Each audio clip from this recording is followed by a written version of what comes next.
सासू माँ की नई सहेली। प्रिया किचन में चाय बना रही होती है और सुमन ड्राइंग रूम में बैठकर मजे से टीवी देख रही होती है। तभी दरवाजे की घंटी बजती है। प्रिया, जरा देखना तो कौन आया है। देखती हूँ मम्मी जी। प्रिया दरवाजा खोलती है तो सामने पड़ोस वाली विमला आंटी खड़ी होती है। नमस्ते आंटी जी, कैसी हैं आप? मैं तो बिल्कुल ठीक हूँ बेटा, पर तेरी सास को क्या हुआ है? आजकल कहीं दिखती ही नहीं है। जब देखो तब टीवी के आगे जमी रहती है। अंदर तो आइए आंटी। अरे ओ दीपक की अम्मा, कहाँ हो? अरे बिमला, आओ आओ, क्या बात है, बड़े दिन बाद याद आई तुम्हें मेरी। मैं तो हमेशा ही तुम्हें याद करती हूँ, पर तुम ही गायब रहती हो और आजकल तो बाहर भी नहीं आती जाती। तबीयत तो ठीक है ना तुम्हारी? अरे तबीयत को क्या होना है, इस उम्र में तो कुछ ना कुछ लगा ही रहता है। मेरी छोड़ो, तुम ये बताओ कि क्या चल रहा है गली मोहल्ले में। तुम गली मोहल्ले की छोड़ो, चल तो तुम्हारे पड़ोस में रहा है। तुम्हारी नई सहेली आई है। मेरी कौन सी नई सहेली? मैं तो यहाँ बस तुमसे बातचीत कर लेती हूँ या फिर बाजू वाली शर्मा की बहू से दो चार बातें कर लेती हूँ। इसीलिए तो कहा कि तेरी नई सहेली आई है। अब कोई पड़ोस में आया है तो बात तो होनी ही है। कम से कम इसी बहाने हमारा भी एक ग्रुप बन जाएगा। फिर सब मिलकर अपनी बहुओं की शिकायतें किया करेंगे। दोनों हंसने लगते हैं। तभी प्रिया चाय लेकर आती है और सामने टेबल पर रख देती है। दोनों चाय पीती हैं और बातें करते हैं। चलो मैं चलती हूँ, अब कल मिलते हैं। राम राम। अगले दिन प्रिया किचन में कुछ काम कर रही होती है और सुमन आराम से सोफे पर बैठकर मटर छिल रही होती है। तभी डोरबेल बजती है। प्रिया दरवाजा खोलती है तो सामने उनकी नई पड़ोसन खड़ी होती है। जी, आप कौन? मैंने पहचाना नहीं। नमस्ते बेटा, मैं शारदा, आपके बगल वाले घर में अभी 2-4 दिन पहले ही शिफ्ट हुए हैं। ओह अच्छा अच्छा अच्छा, नमस्ते आंटी, अंदर आइए ना आप। देखिए तो मम्मी जी, आज कौन आया है। इतना कहकर प्रिया किचन में चाय बनाने चली जाती है। नई पड़ोसन को घर पे देखकर सुमन थोड़ा हैरान हो जाती है। नमस्ते बहन जी, मैं शारदा, आपकी नई पड़ोसन। अच्छा अच्छा, आप हैं हमारी नई पड़ोसन। आइए आइए, और बताइए कैसी हैं आप? जी बिल्कुल ठीक हूँ। वो दरअसल घर पर छोटी सी पूजा रखवाई थी, बस उसी का प्रसाद देने चली आई। सोचा इसी बहाने नए पड़ोसियों से भी मुलाकात हो जाएगी। ये तो बहुत अच्छा सोचा आपने। सुमन प्रिया को आवाज लगाती है। अरे ओ बहू, जरा चाय पानी का तो आके पूछ लो।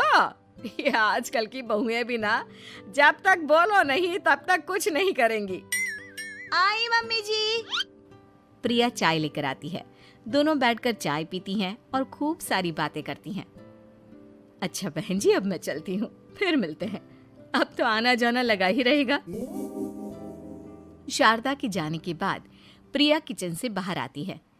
क्या बात है मम्मी जी, आप दोनों को देखकर तो लगा ही नहीं कि पहली बार मिल रही हो। आप दोनों तो बिल्कुल बिछड़ी हुई सहेलियों की तरह बातें कर रही थी। अरे जब दो औरतें मिल जाती है ना, तो बातें अपने आप ही निकल आती है। अब तू अपने काम पर ध्यान दे, बातों पे नहीं। ऐसे ही कुछ दिन बीत जाते हैं। अब सुमन और शारदा अच्छी सहेलियां बन गई होती हैं। दोनों एक साथ मंदिर जाती, मार्केट जाती और कभी कभी तो विमला भी इनके साथ मिलकर खूब हंसी ठिठोली करती। एक शाम तीनों बैठकर सुमन के घर पर चाय पी रही होती हैं कि तभी बहुत तेज बारिश शुरू हो जाती है। सुमन जोर से प्रिया को आवाज लगाती है। प्रिया, ओ प्रिया, देख कितनी तेज बारिश हो रही है। जाके छत से सारे कपड़े ले आ, नहीं तो सब भीग जाएंगे। सुमन 2 बार आवाज लगाती है लेकिन प्रिया का कोई जवाब नहीं आता। शायद प्रिया कुछ काम कर रही है, इसीलिए कुछ जवाब नहीं दे रही। अरे काहे का काम, आराम फरमा रही होगी महारानी। तभी प्रिया बीमार हालत में अपने कमरे से बाहर निकलती है। हाँ मम्मी जी, क्या हुआ? मेरी तबीयत थोड़ी ठीक नहीं है ना, इसलिए आग लग गई। अरे सारे कपड़े भीग गए और तुझे सोने से फुर्सत नहीं है।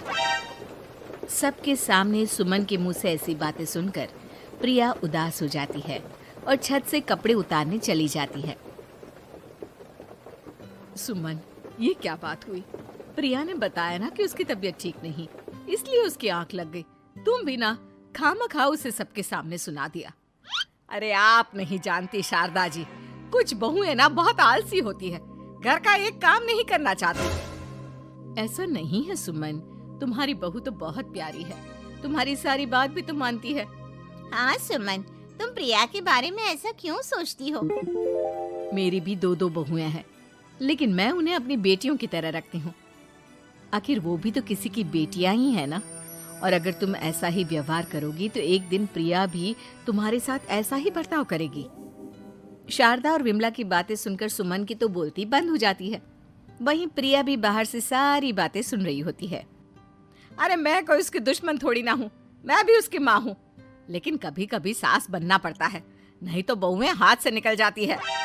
देखो सुमन, ये सब सोच का फर्क है। अगर तुम ये सोचोगी तो कभी प्रिया को अपनी बेटी नहीं बना पाओगी। इतना कहकर शारदा और विमला वहां से चली जाती हैं और सुमन अकेले बैठकर उनकी बातें सोचने लगती है। अगले दिन प्रिया और दीपक अपने कमरे में बैठकर बात कर रहे होते हैं और सुमन उनके कमरे के बाहर कुछ काम कर रही होती है और उन दोनों की बातें सुन लेती है। दीपक, तुम्हें पता है हमारे पड़ोस में जो शारदा आंटी है ना, बहुत अच्छी हैं। अच्छा, ऐसा क्या हो गया जो तुम्हें वो इतनी अच्छी लगने लग गई? कुछ खास नहीं, बस कल जब मम्मी जी मुझे सबके सामने सुना रही थी तो शारदा आंटी ने मेरा साथ दिया। मैं तो सच में हैरान ही रह गई थी जब उन्होंने मम्मी जी को मुझसे ऐसा बर्ताव करने के लिए मना किया। अच्छा, फिर क्या हुआ? होना क्या था, शारदा आंटी तो मम्मी जी को समझा ही रही थी कि बहू को भी बेटी की तरह ही रखना चाहिए, लेकिन मम्मी जी तो मम्मी जी है ना, उन्हें तो मुझ में हमेशा कमी ही दिखती है। काश मुझे भी शारदा आंटी जैसी सास मिली होती जो मुझे भी अपनी बेटी जैसी समझती। सुमन ये सब सुनकर बहुत उदास हो जाती है और वहां से चली जाती है। प्रिया की बातें सुमन के कानों में बार बार गूंज रही थी। उसे बहुत शर्मिंदगी महसूस हो रही थी कि उसने प्रिया के साथ बहुत गलत किया है। अगले दिन सुमन शारदा और विमला को बुलाती है। क्या बात है सुमन, आज तूने ऐसे अचानक क्यों बुलाया? सब ठीक तो है ना? हाँ, सब ठीक है, तुम दोनों बैठो तो सही। तब तक दीपक और उसके पापा भी आ जाते हैं। प्रिया, तुम भी आ जाओ। क्या हुआ मम्मी जी, आपने बुलाया? हाँ प्रिया बेटा, मैं आज सबके सामने तुमसे माफी मांगना चाहती हूँ। मैंने आज तक तुम्हारे साथ बहुत बुरा व्यवहार किया है, लेकिन तुमने कभी भी मेरे साथ बुरा बर्ताव नहीं किया। मुझे अपनी गलती का एहसास हो गया है, हो सके तो मुझे माफ कर देना। प्रिया अपनी सास की बातें सुनकर हैरान हो जाती है। उसकी आंखों में आंसू आ जाते हैं। प्लीज मम्मी जी, आप मुझसे माफी मत मांगिए, मैं भी आपकी बेटी ही हूँ। वैसे एक थैंक यू तो मेरी नई सहेली को भी बनता है, जिसकी वजह से मुझे मेरी गलती का एहसास हुआ।